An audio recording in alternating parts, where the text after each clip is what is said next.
Assalamualaikum warahmatullahi wabarakatuh. Inilah sejarah kurban yang mengisahkan pengorbanan Nabi Ibrahim dan Nabi Ismail yang luar biasa.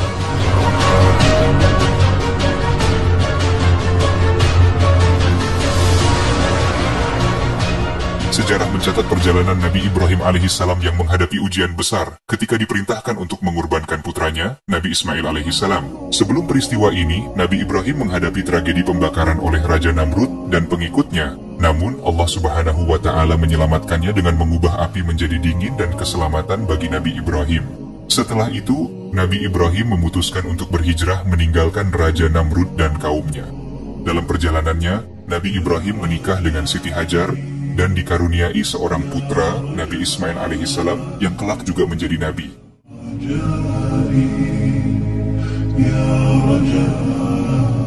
Seiring berjalannya waktu, Nabi Ismail tumbuh dewasa dan mulai membantu ayahnya dalam berbagai pekerjaan.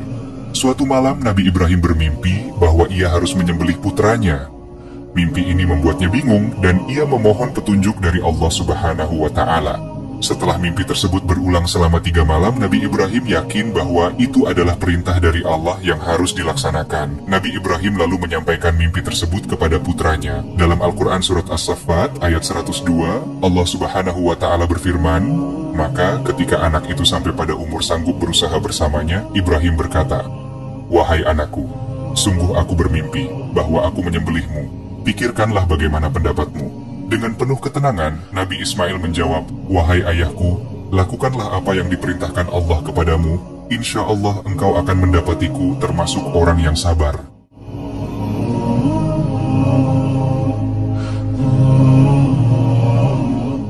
Sebagai hamba yang taat, Nabi Ibrahim dan Nabi Ismail mempersiapkan diri untuk menjalankan perintah Allah. Dengan hati yang berat dan air mata yang mengalir, mereka berdua menuju Mina. Nabi Ismail berkata kepada ayahnya, "Wahai ayahku, kencangkanlah ikatanku agar aku tidak bergerak, dan sing-singkanlah bajumu agar darahku tidak mengotori. Karena jika ibu melihat bercak darah, ia akan bersedih. Percepatlah gerakan pisau itu agar kematian terasa lebih ringan bagiku. Sampaikan salamku kepada ibu." Mendengar kata-kata bijak dari putranya, Nabi Ibrahim berkata, "Sungguh, sebaik-baiknya pertolongan adalah engkau, wahai anakku, dalam menjalankan perintah Allah."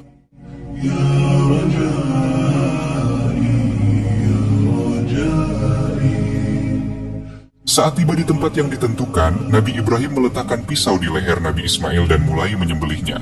Namun, pisau itu tidak melukai Nabi Ismail. Beberapa kali Nabi Ibrahim mencoba, tetapi pisau tersebut tetap tidak berfungsi. Nabi Ismail kemudian berkata, "Wahai ayahku, palingkanlah wajahku hingga tak terlihat olehmu. Karena sungguh, jika melihat wajahku, engkau akan selalu merasa iba. Perasaan iba itu dapat menghalangi kita untuk melaksanakan perintah Allah. Apalagi di depan mataku terlihat kilatan pisau yang sangat tajam, tentu membuatku ketakutan."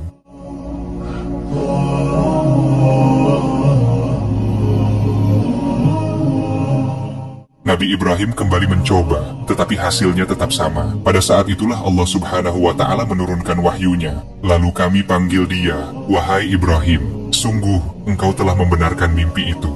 Sungguh, demikianlah kami memberi balasan kepada orang-orang yang berbuat baik. Sungguh ini benar-benar suatu ujian yang nyata. Kami tebus anak itu dengan seekor sembelihan yang besar. Kami abadikan untuk Ibrahim pujian di kalangan orang-orang yang datang kemudian." Surat As-Saffat ayat 104-108.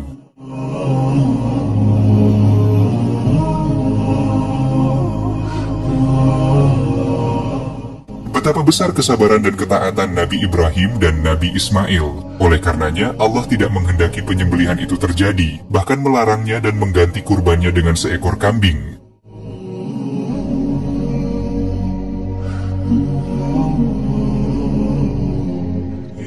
Kisah heroik dan dramatis ini menunjukkan keteguhan iman Nabi Ibrahim dan Nabi Ismail alaihissalam dalam menjalankan perintah Allah Subhanahu wa Ta'ala. Meski sulit diterima oleh akal manusia, mereka lebih mengedepankan keimanan daripada rasionalitas. Peristiwa ini menjadi teladan bagi umat Islam tentang ketaatan dan pengorbanan dalam menjalankan perintah Allah Subhanahu wa Ta'ala.